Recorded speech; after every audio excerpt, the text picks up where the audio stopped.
Welcome to Adapt It, the podcast where we explore adaptations of various forms. I'm today's host, Tom, and with me is Pat? And KJ.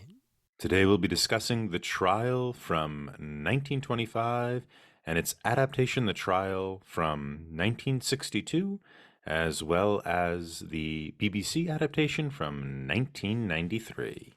So The Trial is one of the novels of Franz Kafka. It seems like it's unfinished, and it was published after his death, and it follows the main character, Joseph K., who is accused of a crime, though what his crime is never articulated, and he has to go through the rigmarole of dealing with the procedural that is this trial. And through that book, he has to talk to a lawyer, an artist, a priest about this trial, and it ends up ending with his sacrificial death. We'll be looking at that compared to Orson Welles's, I think, famous, I'm not sure how famous it is, but Orson Welles's version of it from 1962, as well as a Harold Pinter translation that was filmed by the BBC in 1993. And we'll be comparing them, looking at them, seeing how they work. Let's just open it up, I think, instead of a specific question, with a general question. So what do you think of this book to adaptation? The Orson Welles one is far earlier. It is a lot it has a lot more differences from the book. He definitely changes a fairly significant amount. Um, and it's very stylized. It is not meant to be in any way naturalistic. Whereas the BBC Pinter version seems to be more or less, a direct lift from the book. Like there are some differences, but it's more or less a direct lift. There's nothing that he radically changes that I noticed. And it's also a lot more naturalistic. Like it's sort of, which is interesting because it's absurdist, but it's done in a completely natural way. Generally, that works pretty well. Um, I think Kyle MacLachlan should not do an English accent. I think, Fair enough. I think he should have just gone the Kevin Costner route and just abandoned It the goes English in and accent. out, It yes. goes in and out a lot. Yeah. I mean, it was really weird. But that's fine. I like Kyle MacLachlan a lot, so that's fine. But I think the biggest issue that I had with the Pinter one, at least stylistically, is that it is tech, and this is an interesting question, especially I think if we compare it to, say, Charlie and the Chocolate Factory, which has a very similar thing where the 60s version, the earlier version, changes more, but I feel like feels like a more faithful lift of the text, or at least an interpretation of the text into film. Whereas in both of these ones, the later versions in the 90s and the 2000s is probably technically more faithful to the text, but it just didn't I just don't think it works as an adaptation as well because Wells just captures the absurdity a lot more. Like he gets a lot more of the dream kind of quality. He still misses some of the things that I think are really good about the book. But I think that his version at least captures what's supposed to be going on in the book. It's if you the thing I thought about when we were talking about Game of Thrones, and we said that George R. R. Martin was trying to write a book that could not be adapted to television or film, and it clearly adapted pretty well. This book feels like it cannot be Mm. very well adapted to book or film. It is really tied to the medium of book. It really feels like it works best as a book, and I don't think either of them work particularly well, but I think the Orson Welles one at least gets the spirit of it a little better. Yeah, the Orson Welles one was way more trippy than the 93 version. And the lead was less trustworthy. Anthony Perkins. Okay. Yeah. Well, Kyle MacLachlan was pretty confident in what he was doing the whole time. He was kind of a straight shooter, whereas Anthony Perkins seemed to waver a little bit as to whether he had the confidence to follow through with what he was attempting to do, which was ignore the establishment essentially as best he could. Dismiss it, call it away. Um, yeah, and because of that, I also think the '62 movie was way more fun to watch than the '93. What about you, Tom? I agree the 62 version was a lot more fun to watch. And I think that the Anthony Perkins performance is much more interesting. Part of it is that he is very uncomfortable with all of these women kind of jumping on him. Like that is there, and he's just sort of a little more awkward in what he's doing. And I think it's less faithful to the book or less connected to the book. I think Kyle MacLachlan's Joseph K is seems much more resonant with the book. Um, what is interesting is I think the 62 version, the Orson Welles version, is far more interesting to look at and to experience. And the sound design is amazing. It has a wonderful sound design. There's all these kind of weird sounds that kind of overlap each other. It's also much funnier. Like the whole thing with ovular at the beginning is really funny, which is also true of Kafka. Like Kafka is really funny. People forget that, or The book is the hilarious. book is Like, the book is hilarious. very, very funny, and that's Yeah. the thing. Like the '93 version, that's why I'm like, I guess technically, the text seems much closer, but it wasn't funny like at all. Yeah, it was, it wasn't at all. Yeah, and Kafka is a funny writer. And 93's kind of slavish loyalty misses that. I think Orson Welles gets more of it.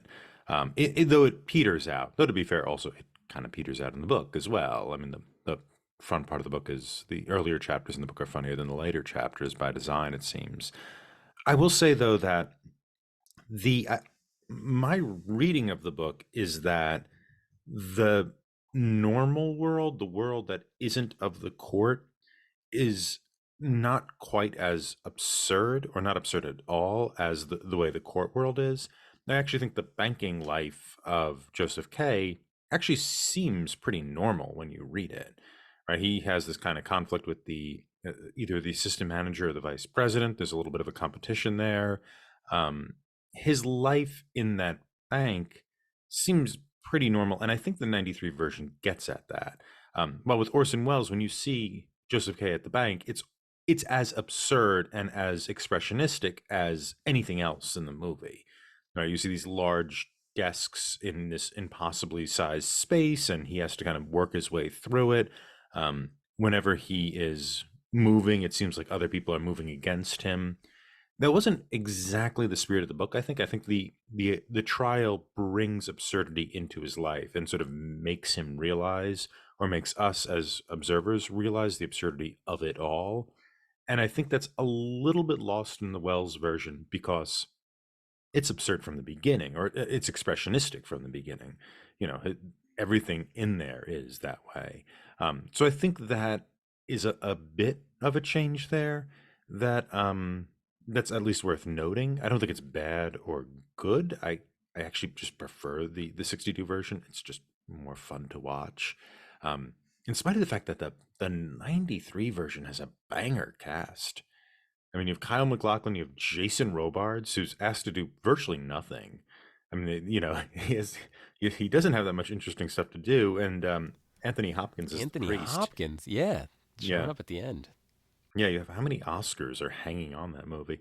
Uh, so it's interesting as like this kind of low budget BBC movie that it gets this cast. But that being said, it is far less interesting than the 62 one. So let's talk about the trial as an adaptation.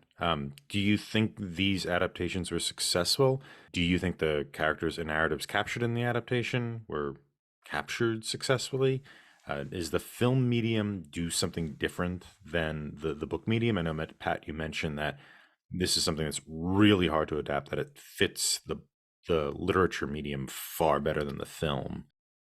I think at least it's got to be in part because the way that I mean, I know it's sort of more expressionistic, but it's also I kind of see it's also got a lot of surrealistic elements. My favorite, there's a number of scenes that I think are really funny and that I really liked in the book. The my favorite one of my favorites is when he's told, Joseph K is told to go to a courthouse. He gets a call and he's told go to courthouse on Sunday. And he doesn't, but they never tell him the time. They only give him the address. So he goes to this place, and it's basically an apartment building, and he doesn't know. So he's wandering around this apartment building. And in the book, they explain, and they have this in the 93 movie, although it seems very odd because they don't explain if you probably watched it without knowing it. He just goes in and he starts saying, I'm looking for this, like, this other person who's a plumber or something like that. And they say, oh, I don't know where he is. And they keep wandering around. And then finally he goes into one apartment, and there's this woman there washing laundry, and he says, do you know the joiner or whatever, this guy? And she says, oh yeah, he's in there. And he opens it up, and inside of this washerwoman's like back room is a court trial. Like a giant courtroom filled with like hundreds of men in a courtroom. And he basically is like, no, no, no, I was looking for the plumber dude. And she's like, yeah, right in there. And points to this room.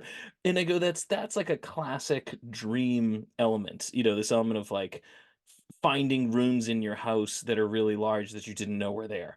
Like I remember I used to have it all the time when I lived in New York City. Like I used to always have this dream that we would suddenly be like, oh, we need to get more space. And my wife would be like, oh, there's a giant room back there. Why don't we just start using that? And we'd go back there, and there was like 3 extra bedrooms and a dining room. Like, why weren't we using this? Like it's a very common dream. So a lot of those, and there's a number of scenes like that that I think are very, very funny in the book. And I think they work because I imagined them in a particular way based on my own experience and I think that's why the book works really well, because you bring your own experiences to it, and you have to fill in all this just absurd stuff that's going on, and you with your own experience, or try to kind of make connections. And then when you see it in film, the film can't do that. I don't think film can make that, because film has to show you something. It can't encourage you to make your own images. It just doesn't work. And so it just like, when you see the Pinter version, the 93 version, yes, they actually have that scene that the Orson Welles version doesn't really have that. It kind of has it, but it doesn't have all the stuff leading up to it, and just the like sort of the way that scene functions. And it works, but it has it in the 93 version, but it just doesn't carry the same weight as it did when I read it. It was much funnier and much more sort of significant to me in the book than it was in the 93 version. And the Orson Welles version doesn't really have it at all. It does have it. He goes and sees the washerwoman, and he goes into the trial, and there's this kind of stuff happens, but it doesn't feel like this weird discovery of like rooms hidden in secret place. It just didn't have that. And there's a lot of elements like that in the book that they either have to kind of skip them, and they just, it's hard to capture the weirdness that the book manages, because it's not even bound by visual reality. Film has to be bounded in some, even the most surrealistic things have to be bounded in some sort of visual reality and some sort of auditory reality that is not true of text. And it's really hard to do that. It's almost impossible to do it. I would agree with that to an extent, certainly. The That scene is real. Like he has to run around explaining, "Where's my plumber?" I think, and I think is the name of the plumber too. And it just ends in this giant room. And you have that in the '93 version, where he just kind of wanders into a room, but it isn't humorous at all. It just happens, and then the whole scene like kind of ends. It collapses with like that woman just kind of having sex with a guy on the floor, and It is a and then, joiner. It's the joiner oh, it's a Lance. joiner, Yeah, it's a joiner Lance. Okay, Lance. okay, yeah, I knew he had a name, but you don't really, with the '93 version. It's a little more solemn. I liked what they did with the '62 version, where there just isn't enough room for Joseph K to stand. Like he has to go up in front of that audience, and the table is so Yes. close to the Hmm. edge, he can't stand there. And Orson Welles does that very well. He's able to establish claustrophobic effects very well, and I think that is one example where you still have this vast space, but it's this, it's still claustrophobic. It's still collapsed because he has nowhere to stand in order to deliver his big speech. I would say though, still what makes, I think, the book work really well and make it even more kind of dreamlike is the book isn't, or maybe make it more absurd, rather than dreamlike, is the book isn't a accrual of detail.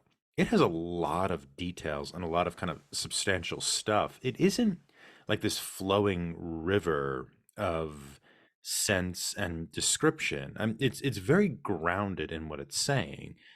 It's just it's insane, a lot of what it's saying, like trying to leave the artist's apartment in order to avoid the girls, and he has to like climb over this bed and buy these pictures as he's doing it. And there's a lot of fine descriptions in there, and so it never really feels exactly like a pure surrealism, right? It doesn't feel like you're entirely in a dream. It feels like you're in the real world. You're looking in on this real world, and occasionally this weirdness explodes upon this person. And the 62 version doesn't do that. The 62 version is he wakes up in a nightmare. I think that's the point. He wakes up in a nightmare, or doesn't wake up, if you want to interpret it that way. And what you're seeing is the process of the nightmare of, a middle class or upper middle class bourgeois guy who's, tortured by his thanatos or whatever it is you want to read, which is fine. It works, and I think that the movie is very compelling. But I think what makes Kafka so interesting and different from the surrealist movement that would come either around that time or come a little later, maybe, is that he does have a real world in which this character is beginning and which he's grounded. And I think that's especially the world of the bank. I think that world is substantial, it's realistic, it is it's something that is being destroyed by this kind of dream world of the court. When he like has to run out to see the painter, there's people waiting for him, and he realizes kind of, oh crap, I'm gonna not look good in my position because I'm not helping these people, and the assistant manager is going to help them, and he's going to get a leg up on me. That all felt very, very realistic and very kind of grounded in an actual concern an actual businessman would have. There's nothing absurd there. It only becomes distorted when the trial kind of proceeds. Yeah, the 62 movie had less boundaries.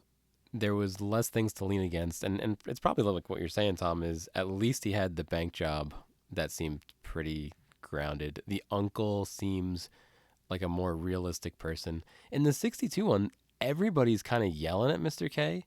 Or when Mr. K asks a question, they make it sound like they've asked him that question and he should have the answer.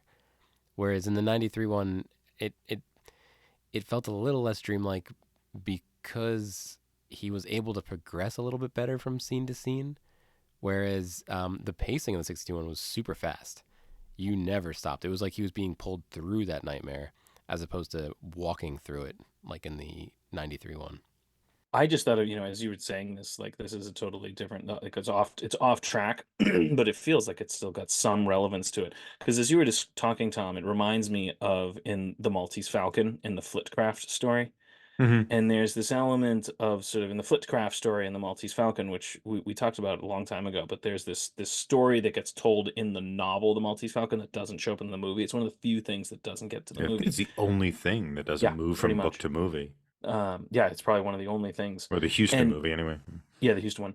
But the point of the Flitcraft story is it's basically the story of this guy who is walking down the street one day, and it's like a piano almost falls on him, or something almost falls on him, a piece of a building almost falls on him and kills him. And he says he feels like reality is sort of opened up to him, and he suddenly sees sort of this other side of life that he didn't know was there before. And in the Flitcraft story, the irony is he decides to like leave his wife and kids, run away, go restart his life, and then he ends up going exactly back into the same thing that he would have done anyway. And there is something as an interesting element in this story where, if you think about Joseph K, imagine that he never gets pulled into the trial. His life continues on exactly as it would have in its current state, but he sort of gets this view into this universe behind his world, which again, you get that more in the 93 version. You get that more in the Pinter one, that there's sort of there's his grounded world, and then there's this sort of other side of life that he has no idea that it exists, and it's completely insane and absurd, and he has no idea what to do with it. I just feel like there's something interesting about this time period where people seem to have had this idea about alternate realities to life, that there was something darker behind everything, and sometimes people get glimpses into this world and what they end up having to do in response to it. Yeah, there was an interpretation of this as an alternative world. I think it's by either from Walter Benjamin or Theodore Adorno, these two literary critics who were writing letters back and forth to each other about this book. I think it's Benjamin who said this, but it's kind of like he's saying this book feels like a view of the unredeemed from the perspective of the redeemed. So these like redeemed people, whatever that means to you, looking down upon the unredeemed. And that's what you're seeing. This perspective of it's looking in on these humans from a kind of alien perspective, and also a secure perspective, because you as a reader are kind of secure. And I think that's what makes the book funny, which is missing, I think, in both versions, is that you are secure, you are safe, and you're looking in on um, that kind of, whatever you want to call it, this unredeemed society or what have you. And the book is definitely, and all the versions are definitely touching on that. I think the Orson Welles one kind of drops the ball at the end in that idea, by kind of shunting the role of the priest to the side, which I think is a big mistake that Wells makes. Part, I imagine in part because Wells just wanted those lines for Wells himself. wanted more lines. Yeah, exactly. He wanted more screen time. But I think that is partially what makes it this kind of this alien perspective as well, is that yeah, you're looking, it's kind of this world opens up for Joseph K that you didn't know was there. And which is the idea of the law courts all being like attached to random apartments, like these random dirty apartments. And how do you want to go to the law courts or the law offices? You just have to go up to these apartments that are in random places and just go through a door and there you are again. It's hilarious. But I think it's also as a reader, it's kind of like you are in a different planet from Joseph K, even from the beginning. Yeah, and I really, really like that idea that I think it was Benjamin who put forward. It's like, yeah, we are the redeemed looking in upon the unredeemed, and there's only a bit of that kind of that shadow of our own world that's cast. Mostly, we're kind of out of it. But I did want to talk a little bit about the way the major figures then are translated, especially into the 62. I mean, the 93 is pretty loyal to the book, but I thought the way they translated the major figures, especially the way the priest is treated and the priest's story, the parable of the man who waits at the gate, Wells does different things with that than expected. And I'll just summarize it for the audience. The last major figure Joseph K encounters is a priest who's apparently working for the court. And he tells him about a parable of a man who comes to the gates of the court and meets a gatekeeper. And basically, the gatekeeper says, "You can't go in yet. It's not your time." And so the man just spends the rest of his life waiting to enter. And the gatekeeper says, "You can go in, but there's more terrifying gatekeepers than me. And so you might as well not bother." Um, and then eventually the man goes as he's dying, like, "I've not seen anybody else come here." And the gatekeeper's like, "Yeah, this gatekeeper was only for you. Now that you're dying, I'm going to close it and leave." And that's the priest tells him that story. And that's sort of the last major person he encounters before he meets the executioners. Wells takes that story and moves it to the beginning of the movie so that and narrates it. So before you even meet Joseph K, you hear that story. And then when we get to the priest barely has any lines, and then Orson Welles, as the lawyer, stumbles back in and kind of takes over the scene, which is a big change from the book. And I was wondering what you guys thought of either, you could pick what you want to talk about, but I really want to talk about that scene, the changes from the book to the movie, and what that scene signifies.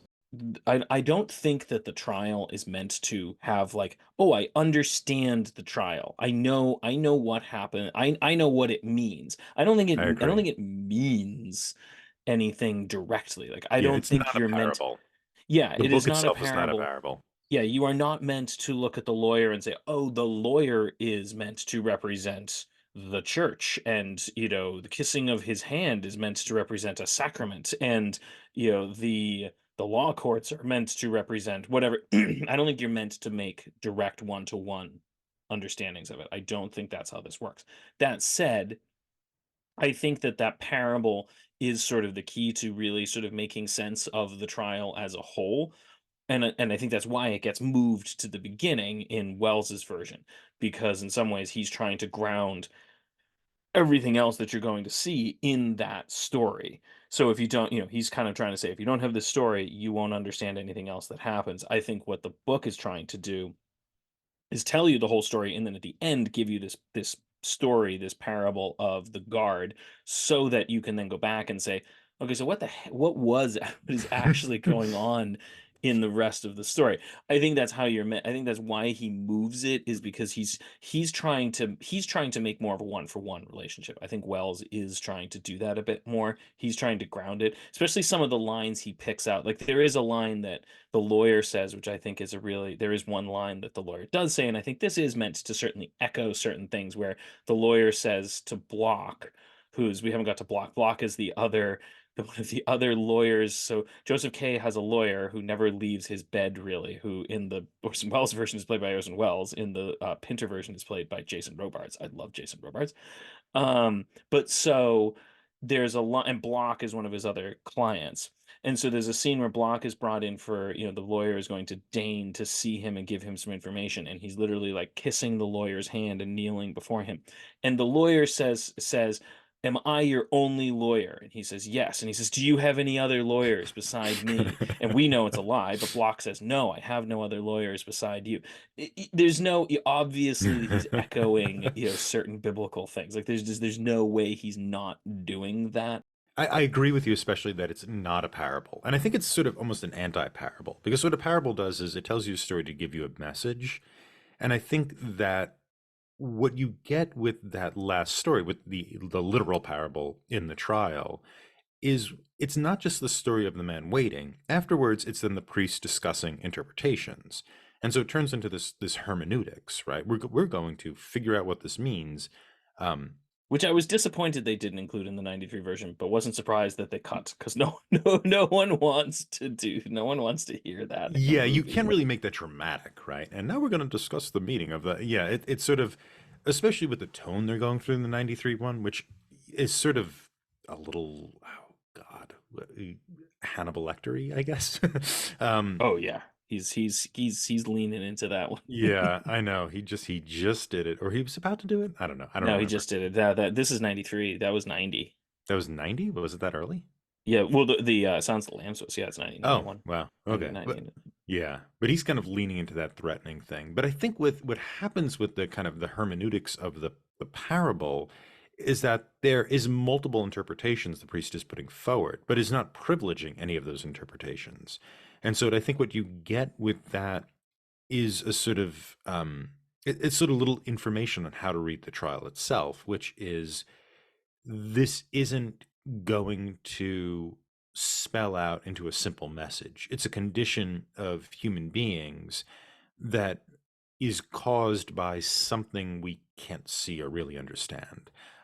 And so the absurdity is that ultimately parables don't decode or decipher that condition. And so even the story itself that's supposed to be a summing up or explanation, which seems like a summing up and explanation, it sounds like Joseph K's story, right? Or a potential version of Joseph K, where you go to get into the law court and you could just never enter. No matter what you do, you never enter.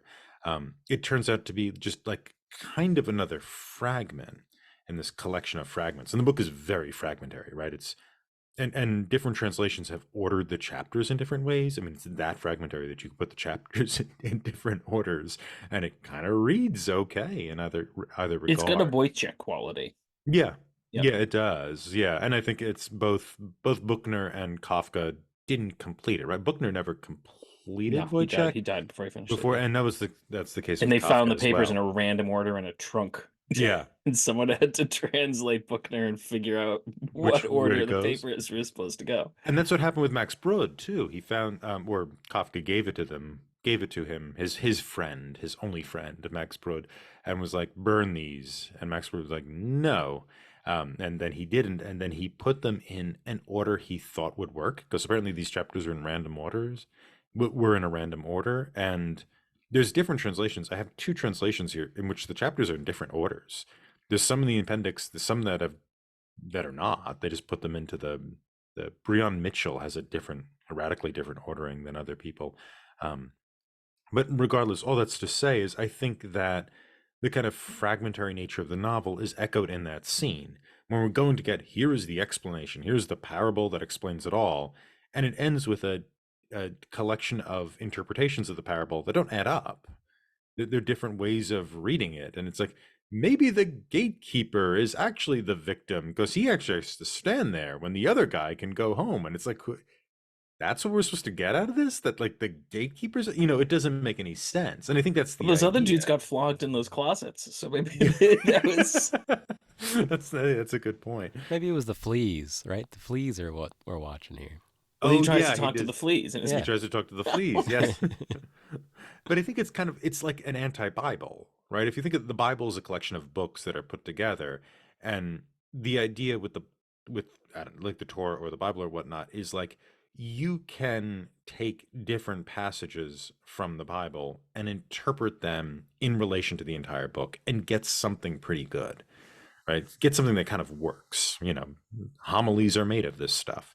I don't think that works for this book. I think this book is necessarily fragmented in such a way that the pieces don't add up, right? And I think that's why it works really well as a book. And that kind of thing, that kind of nature doesn't or even can't translate into movies. And I think part of it for me, kind of finding that's really good.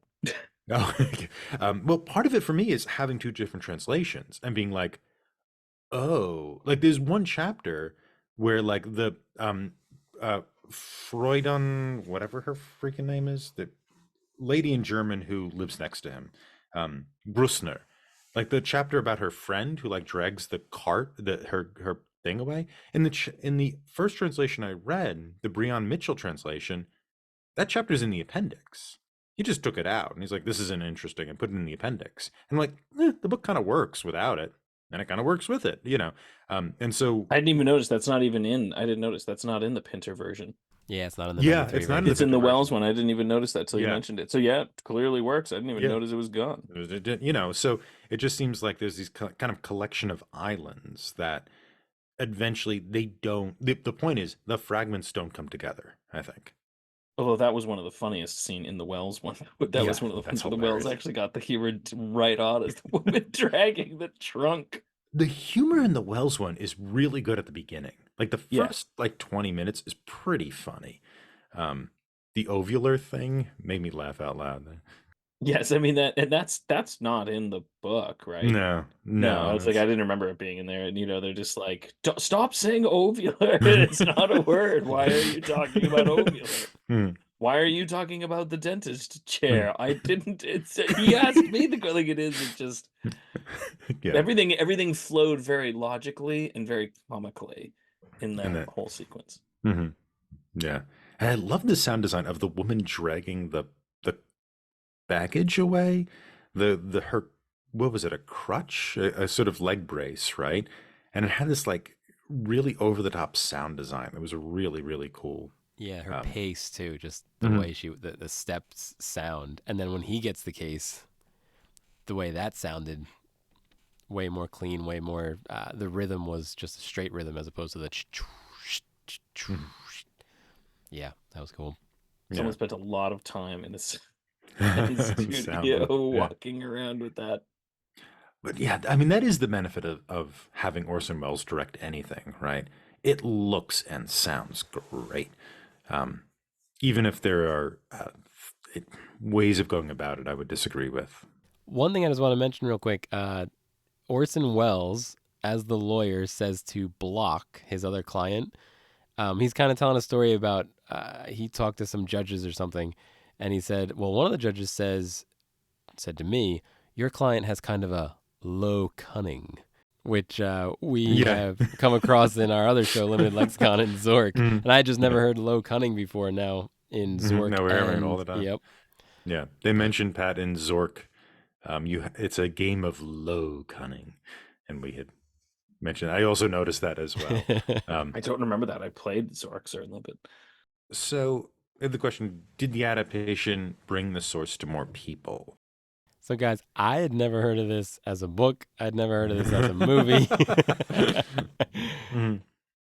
Did the adaptation bring the source to more people? Did the adaptation reach the audience better than the source? So, KJ, you're saying you never heard of it before. Never heard of either of these. I mean, maybe I'm not a good barometer, but how do you compare 0 to 0, you know? Yeah. Have you heard of Kafka before? I'd heard the name Kafka before, but I didn't know what it was, who he was, what kind of a style he had. Yeah. There's a villain in Final Fantasy VI named Kefka, who I think I now understand a little bit better. Is he an absurdist villain? Yes. Okay. Fair enough. Yeah, Final Fantasy I find utterly confusing, so I've never played it. I tried one of them, and it was So the thing is, I played. No, we're probably on a tangent now, but I played Final Fantasy Legend on the Game Boy, which I think was. If you ever played that, I don't think it was actually a Final Fantasy game, but I think they changed the name and they sort of made it into like a Final Fantasy game in order to build off the thing. And I loved that game. And then I hadn't played anything in many, many, many, many years. Yeah.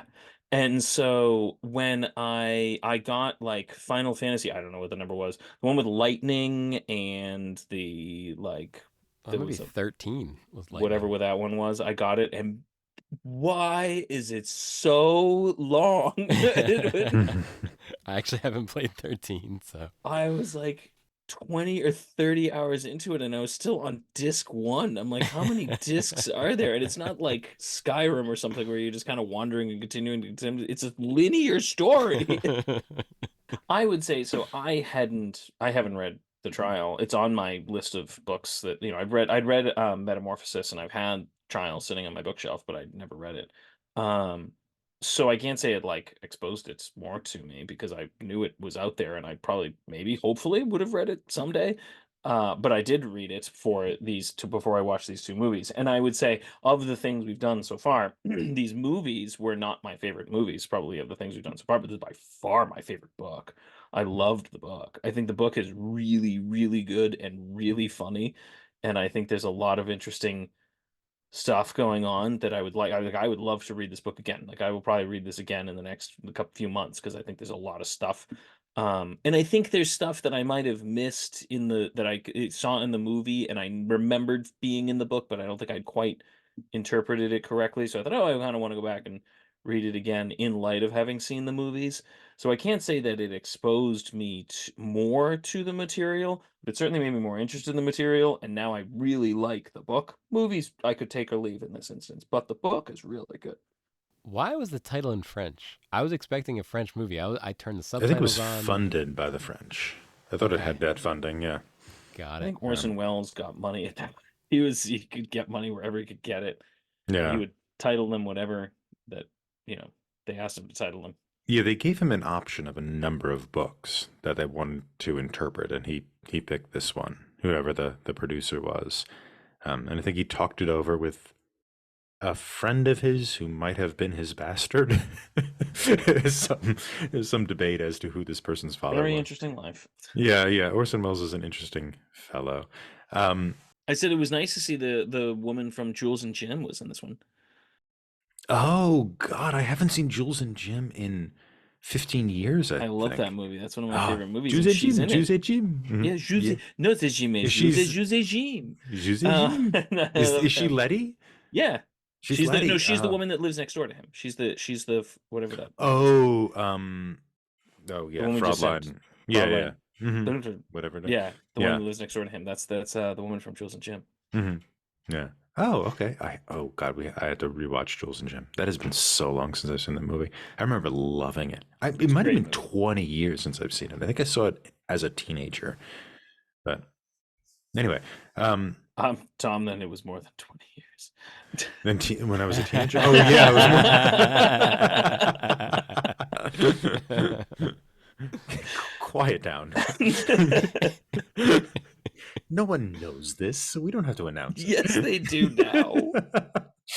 uh, yeah, I think it does. I don't know. I mean, Kafka is, I think, one of the people probably who are encounter, and maybe Jane Austen is another one where like there's just going to be film versions made of this, and this text is going to persist beyond it. I don't think it's kind of like the James Joyce thing where people keep trying to make movies of James Joyce books. Like there is actually a movie of Ulysses. I can't imagine what it looks like, but I mean, it's not, the movies aren't trash. Yeah, I would agree. If you try to make a movie version of Ulysses, it's just going to be trash. yeah.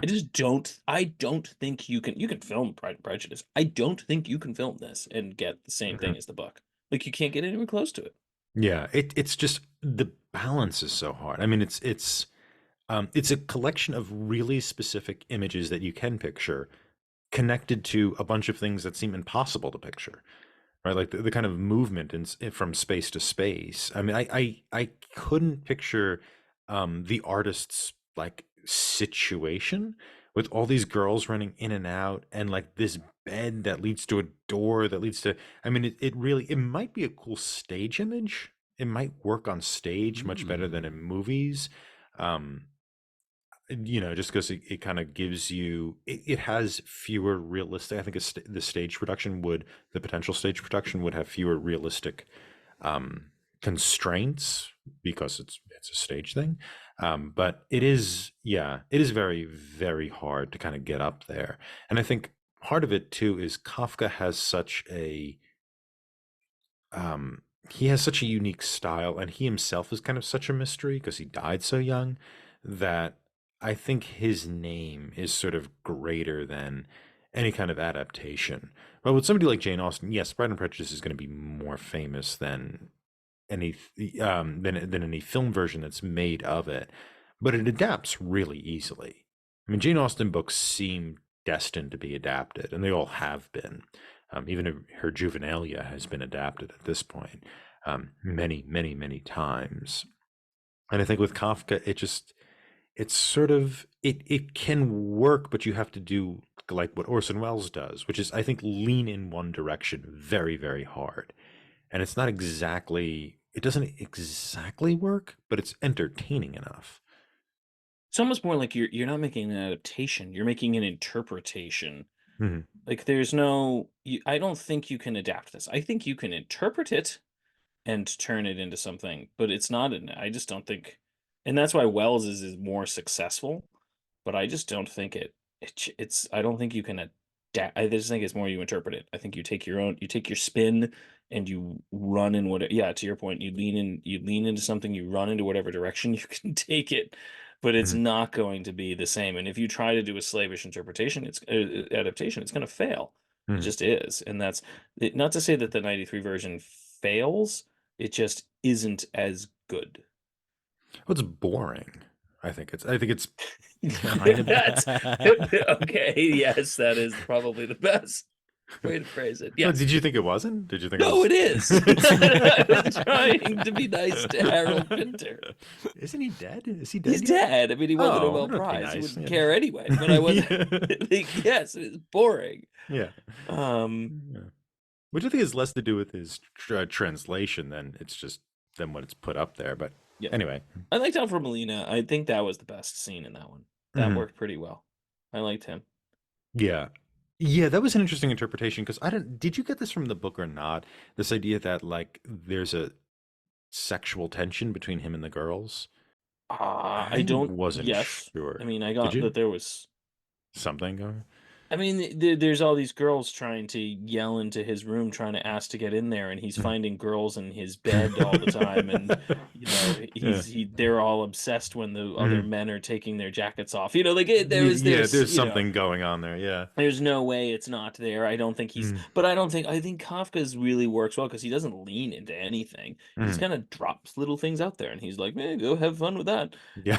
There's sort of this element where I think there's no way it couldn't be there. You don't Mhm. know why it's there, but I did at least assume he was doing something. With that, because I felt like in the Orson Welles version, Oh, I didn't get that at all in the I oral didn't get that tradition. at all, right? It No. was just all these women are attacking him, and he seems kind of not interested in women, and the way he was. It was just the way that it was like, "I find them in my bed. I found Mm, them under here." yeah, They're always trying, there was, and they're always saying, "Paint me, Titorelli, paint me." There's yeah. something where it's There's like, something there. it's not the paint me like you do your whatever in the Titanic thing, Yeah. but it's not, Yeah. it's not quite the same as that, but there is like, at least there's an echo. Like, I feel like, and if there's an echo of it, it's gotta, he can't have. Like, I don't think Kafka did that unintentionally, but it's Yeah. not obvious. But I think there's an echo. Yeah, I think Molina leans into that more. Yes. And I think it works pretty well. I think that's why that scene is a lot of fun. But okay, so another thing I was interested in with this too is the sort of characters that Joseph K encounters on the way to the court. And I think this is the big ones are the the lawyer, the advocate, the painter, Tintorelli, and then the priest. I think the Wells one sort of bungles it in the end, as we talked about already. Like the priest just he gets muted, and it turns into this weird appeal where the lawyer's like, "Listen, I will protect you. You need my protection. Otherwise, you're going to, it becomes something quite different than the book or the '93 version. But those kind of three characters seem to work together in a way that I thought was really interesting, and I'm not quite sure what to make of it because they're the three characters who give him information about the court, and they're also echoed in the three women, right? So there's the three of them. There's the neighbor, who's in Jules and Jim. Frau Blöffe. Yeah, from blah blah blah. What's it? I have it right here. I don't know why I can't remember her name. Because there's an umlaut, and we Yeah. just Brusner. Brusner. Doesn't that sound sexy? Fräulein Brusner. Uh, Fräulein Brusner, there's the woman who is in the attic who's kind of married to a lower level official, but who has to sleep with the student because the student is so powerful, which as a graduate student is hilarious. And then there's also like, is it Lena?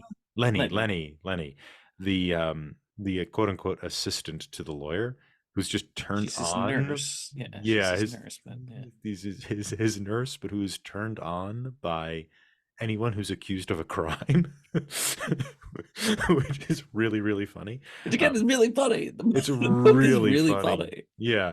And it's, yeah. And so there's these kind of like these collection of threes there that I was interested in. I was wondering what you guys thought of that. I mean, I wonder, is there also, I'm trying to think now, because I bet if there's three of those, there's probably three court officials, because he's interviewed by at least two that I could think of. There's the examining magistrate, there's the inspector. Is there a third court individual that interviews him? There's the usher, right? Who kind of takes him through in the beginning. Yeah, I don't know if I would count him. I wonder if he was Hmm. planning to put a third one in before he died. Yeah. But maybe it is that one, because it does feel like he's trying to go in threes there. I agree. Yeah. And I guess like the kind of pedestrian reading of it is, you have the arts, the whatever, the legal system and the church are all kind of subscribed in this new modern world. But I think the book is also, and I think the movies sort of are as well as sort of they're kind of anti-reading. I don't think like I think they suggest enough for you to interpret, but then frustrate your interpretations. And so I think that ends up being kind of more what those symbols do. They're sort of signifiers that don't have a signified, right? They like you see these three things, or you see these three women, and you think of like the three Marys or something like that, which is exactly where my mind went when seeing those, like these three prominent female characters who are sort of leading or informing the hero. Or they're intervening. That's the other thing, is they intervene, especially Lenny. She intervenes with the lawyer and she tells him how to supplicate to the lawyer. But then but then he sleeps with her on a pile of things, and she's making eggs on a giant oversized stove. Like I don't I don't think you're meant to read anything into that. Yeah. So I do think that, yeah, he's putting it there, but then he's totally undercutting it with things like, And they kind of do that with the computer too. They're like, "Hey, just ask the computer. The computer will give you an answer," and then that never happens. Oh yeah, I forgot about that scene. I think yeah, that is only in the Wells. well, Um, I think Wells is doing something interesting with even that computer scene, and I think the ending, because and this is, I think this is why I think Wells is leaning a little more into interpretation. Because why does Wells do Wells in the book and in the Pinter version, he gets stabbed at the end. He gets that sort of sacrificial stabbing. In the Wells version, he doesn't. He gets the dynamite thrown at him. And I'm like, there's no way that in 1963, 62, whatever year this is, mhm, that I was like, he's absolutely making a reference to like atomic warfare. He has to be. mhm. There's no way that he's not. And I think he's trying, I think what Wells wants to almost do is turn the sort of microcosm of Joseph K into the macrocosm of humanity. Like this is one person doing something with all of these different people, whereas humanity does this as a collective whole with all of these institutions, and they're all going to die in the end because of the atomic bomb. I think that's what he's going for. So that's why, but I don't think that's what Kafka was going for. I think that's what Wells wanted to do. Wells wanted you to see those one for ones. Wells, I think, really did. My problem with that isn't so much the dynamite, because just to make this clear for our audience, in the end of the book, Joseph K is killed. He's taken by these two men who kind of have a knife, and they sort of want him to stab himself as a sacrifice. And in the book, he kind of refuses, so they have to do it. And then, obviously, as Pat said, in the Orson Welles one, they just throw some dynamite in there and blow him up. Um, Very Looney Tunes. yeah, yeah. It's one of the big differences, though, too, isn't just the dynamite, which is fine, sort of, because regardless of the Cold War illusion, which um, I didn't think of, but yeah, it's a I don't know, it's a little frustrating because it kind of temporalizes the book. But Uh, I just think he's grounding it. That's what I think the he's fault trying of to it ground it, lies. He's trying to sure. ground it, and that's what I Mhm. think the fault is. Yeah, and I think but it's also the other fault is in the Wells version. Um, Joseph K is like screaming out against them. He dies like laughing, crazily against these people who are doing this thing. In the book, and then also in the Pinter translation, he ends up he's not able to take the knife and do it himself. And so when he dies, he doesn't die with this kind of grand manic laughter. He says like, "Oh, I'm going to die like a dog, or I die like a dog." And so and now he's doing it, he looks up and kind of sees a woman reaching out to him that he can't get to. And there's a difference there in the positioning of Joseph K vis-a-vis the rest of the world, which is there is some sort of like he's been driven crazy by the situation of the trial in the Orson Welles version. The Orson Welles version, like he's been driven to like manic laughter at the end, but he is still sort of in rebellion against the process that has come for him. The way I read the book, and I think that the way Pinter is adapting it as well, is that in the end, he's sort of broken by the process. And the fact that he can't sacrifice himself as those men want is the shame that lives on after him. That's mentioned in that last paragraph of the book, that shame is going to live on after him because he can't, he can't sacrifice himself. He can't kill himself as they want. And so now he's going to die like a dog with only the shame existing. And the tragedy there in the book, I think, is not just the death of him, but the fact that he's sort of um he's not like the Joseph K and the Orson Welles one, able to kind of laugh manically at the craziness of the world. He seems somewhat absorbed in the craziness of the world by saying, "I'm dying like a dog." It isn't just I'm dying on this pile of granite. I think it's granite that he dies on, but that he is admitting that he should have sacrificed himself and he couldn't, and that will put his name to shame, which in some ways is submitting to the trial or submitting to the process, to the system. And he's admitting that I should have done this thing that they wanted me to do, but I couldn't do it. And that is shameful. And I think the sort of the tragedy or the trajectory of Joseph K is that he is actually in a place of rebellion against the trial. He wants to say, like, this is absurd. I am not taking this seriously. And it ends with him taking it seriously. And I think that that's kind of his arc of development is from I'm this very proud businessman who's apparently very smart and successful to he actually is kind of absorbed in the system, not just because he's killed, but even psychologically, he sort of admits to it. And I think with Wells's or Anthony Perkins' version of Joseph K, who's in laughing rebellion against the absurdity of the world, Joseph K sees the absurdity of the world in the Wells version. The Joseph K of Kafka can't. In the end, he doesn't. And I think that's, if you want to call it tragedy or call it something else, I don't really care. But I would say that's kind of the tragedy of the book, is that he can't see the absurdity anymore. I like how the painter has the most legal knowledge of anyone. Yeah, the painter by far gives him the most straightforward answers of anything. He's the only one that is like actually gives him straightforward answers. And again, to your point, it's like, is he, I don't think it's meant to just be like beauty is what will really lead us through the world. I don't think that's what you're meant to do, but there is certain, I think it's just like, huh, isn't that ironic that he does? Yeah. Yeah, you end up getting like, no, there's three versions of how you get off. There's acquittal. That's not happening. Like he actually gives him probably the most actionable advice, right? Oh yeah, there's no doubt. Yeah, Yeah. by far. And yeah, The lawyer doesn't do anything.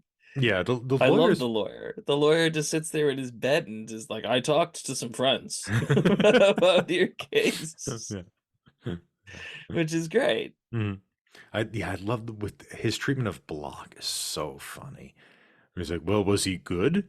Well, yes, he was in the room and he was and he was studying all day. Well, how did you know he was studying all day? Well, I peeked in at the at the lock to see, and he was reading, knelt over those books you asked him. That was hilarious. That like the treatment of Block, and then the kissing of the hand. Actually, I really liked how Wells staged that, where she like Lenny is like showing him how to kiss the hand, like this. That was really really funny. Uh, Wells is really funny in that role. Um, I love how he's introduced with that wet towel over his head, and when he takes it away, it's like still steaming. So his entire face, his big fat face, is just steaming smoke. Yeah, it's absolutely glorious. I will say this: the 62 version looks amazing. It is a beautiful looking Yeah, It is a the much, shadows and light, much better film. incredible. Yeah. But I still don't think it's not to say that it's bad. I just don't think it's, I don't know. I guess goes back, I think I've asked this question before with some of the other pieces, but like, if you didn't know that the book by Kafka existed, would you accept the Orson Welles version by itself? I think so, only because I think it's a simpler version of the Kafka book. I think the Orson Welles one makes sense as a movie. I think as a self-contained movie, it makes sense. I think he's doing things with the material that are simpler than what Kafka's doing with it. So in the end, it's a man against the absurdity of modern society. I think Kafka's doing a lot more. He's doing more of like an Elmer Rice, like adding machine kind of thing. Yeah. He's working in that, like Mackinac and those types of things. He's working in the kind of. I love Sophie Treadwell. Yeah, she's great. But yeah, so he's definitely applying like a theater tradition to this, which is fine, and I think it actually works really well. But when you get to the Kafka, I think Kafka is not doing a surrealist project. So basically, Wells is taking the source material and turning it into a surrealistic project, and I think that's fine. I think it works perfectly fine. And I actually think I saw the movie before I read the book, and I accepted it perfectly well. But I think it's a little different than what you were saying with Pride and Prejudice, where you're like, the Wickham story has to be there because everybody knows Pride and Prejudice and knows Wickham is coming, and so you have to put Wickham in, right? You could take like the other sister of Mr. Of Bingley out, but you cannot take Wickham out. And it's like, okay, we'll accept this because there's a source material. I think with the trial, it's he's doing something different. And again, I think it's part of the book is really malleable. It really can because it's just so strange, and it's so open that I think you can do what Wells did and do some other kind of more realistic or more grounded versions of it, and that also works. I think the Harold Pinter one, it's kind of boring, but it isn't it doesn't fail, right? It's not like an artistic failure. It just I kind didn't of hate looks it. Like, I boring. certainly Yeah. didn't. It was just, I mean, when you're out, I'm getting up at 5 a.m. to watch these before. And I stopped to get a second cup of coffee. Like, I Yeah. didn't Yeah. I didn't do that for the Orson Welles one. This one, I Mhm. was like, I gotta pause this. I'm gonna go. Yeah, I had to do that too. Um, yeah. So I don't know. I don't think that I don't I think this could easily be watched without the book. I don't know, KJ, you haven't read the book. What do you think? So the movie's disorienting from the beginning, right? So I had no clue what was going on. And then when the main character said he didn't know what was going on, I was like, oh, I guess I'm not supposed to know what's going on. So that's okay. The only trick is when you get to the end and he's blown up, you kind of wonder, why did I watch this except to feel disoriented? So you felt like the point that the book had or the movie had a point, which was just to shake you. That might be too active, just to make you feel disoriented. Like that, Mm, you couldn't find a boundary, you couldn't find a wall to lean on, you couldn't find a mhm. ground to stand on. You were falling through this movie as it was playing out. Well, you knew there was a book because it's But based I on mean, a book. Mm, that is what Joseph K. kind of experiences. So mhm. actually, maybe it works pretty well. Yeah. Yeah, that's true. Yeah. When does the Twilight Zone come out? It certainly had. There was a couple moments in there where 59 Mm. I was waiting for the like, and then it had Joseph monster K never that did figure out what his. 60s aesthetic of like, in the Twilight Zone. You think Twilight Zone there was was a man. He went to and he saw a guard. The guard, like it had that very like, Mhm. this is the Twilight. Like it had a Yeah. Twilight Zone aspect to it, which is exactly what you just said. And it's just you're meant to go, that was a weird story. If you enjoyed The Trial and are looking for more adaptations of The Trial, check out the stage play by Stephen Berkoff, first performed in 1970, the radio drama by Mike Gwilym on the BBC Radio 4 from 1982, or the graphic novel by David Zane Markowitz from 2008. You can rate and review this show anywhere fine podcasts are available. For those viewing in YouTube land, if you haven't already, please like this video, subscribe to the Talking Studios channel for all our exciting content, and follow us on social media at Talking Studios. Check out other shows by Talking Studios, including Talking Pictures Trivia, where we explore movies through trivia, Keep Making Movies, where we explore micro-budget films, Limited Lexicon, where we play through text-based adventure games, and Get the Point, where we slowly reveal a movie poster and try to guess which movie poster it is. Got a question for us? Call the Talking Studios hotline at 201-467-8679 and leave a message.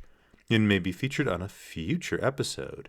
And if you haven't already, please subscribe to Adapt It, wherever fine podcasts are found. Join us next time when we discuss Super Mario Bros. And look at the 1993 movie Super Mario Bros. And the 2023 movie The Super Mario Bros.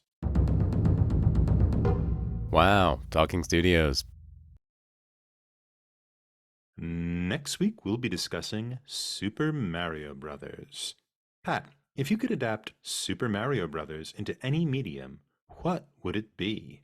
So the problem with this question is it has been adapted into every medium. I think like Tom and I read a book about this one. It's essentially like how Super Mario conquered America, and he lists off at one point like all of the things that Mario has been adapted into. My favorite, I think, was the Mario ceiling fan. Yeah, it's just like, it's literally everywhere. He says the one of the few major things it hasn't been adapted into, which is interesting, is a amusement park. There is no true Nintendo amusement park. There is now. Oh, I gotta turn this off. But there Oh my is now. gosh. Universal Studios Japan has a Mario Park in it, and they Okay, just finished well, it in California. I there think they're goes adding my it to the thing. Florida one. So, a series of children's white noise machines. It kind of sounds like the coin noise, but it's really just white noise.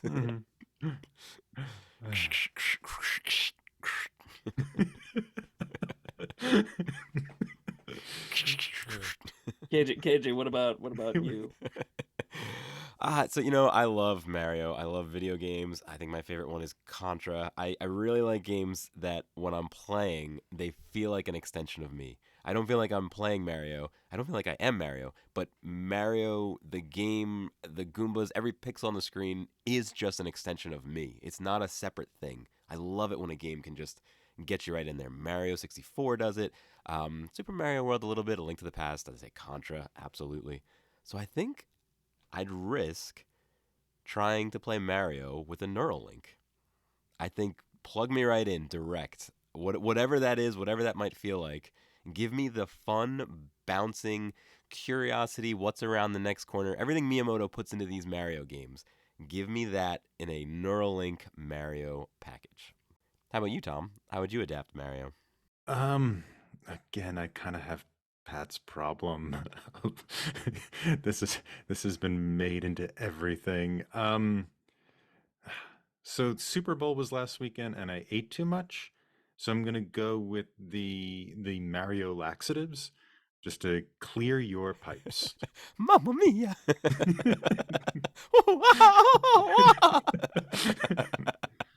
I could see the ad. He's just like Yes, running around holding them. yeah, bloop bloop bloop when he goes down the pipe.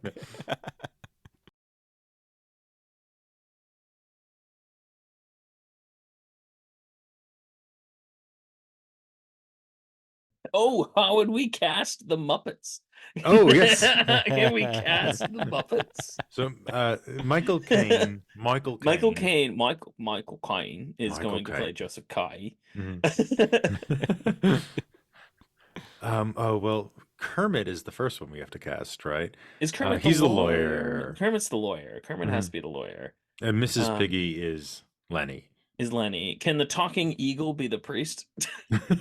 I was picturing the talking eagle as one of the first magistrates, like in the Oh, that court. would work much better. Yeah. Yes. Yes. Mhm. I wonder if the two old guys are the priests, Yeah. Mhm. right? Actually, that Telling works pretty that well. story Wal- and then um, interpreting it Waldorf together. and Yeah. Waldo, Statler, and Wardolph. Yeah. Yeah. Stadler and Waldorf. And so we have the painter. Oh, who could be the painter? Is it Beaker, Gonzo? because it would be hilarious Oh. if he Yeah, was I a- was gonna say it. So is Fonzie the uncle? Oh, that's without a doubt. Yeah, Fonzie's Against the Michael uncle. Caine, that would be too strong. I don't know. Maybe. I don't know. I think Fonzie is the uncle. Can't. Who else are you gonna have be the uncle? Hmm. Gonzo? Right. Gonzo or Fonzie? I think Yeah, those are it's gotta be one of the two. those are- So who is Kermit? Kermit's the lawyer. He's the lawyer. Yes. So he's He in has to be this the lawyer. bed, Yeah. Mhm. kind of. Oh, I talked to my friends, and well, Yeah. they kind of said. You know who else could be the painter? Animal. Oh, that would be really good too. Mhm. Yeah. Because he would just basically sit there and he would just shout out like, Mhm. oh, quick, oh. It would just be that. Yeah. Mhm. Yeah. I mean, seriously, when the Muppets enter the public domain, like this is going to be. This would be great. This will be my contribution to the zeitgeist.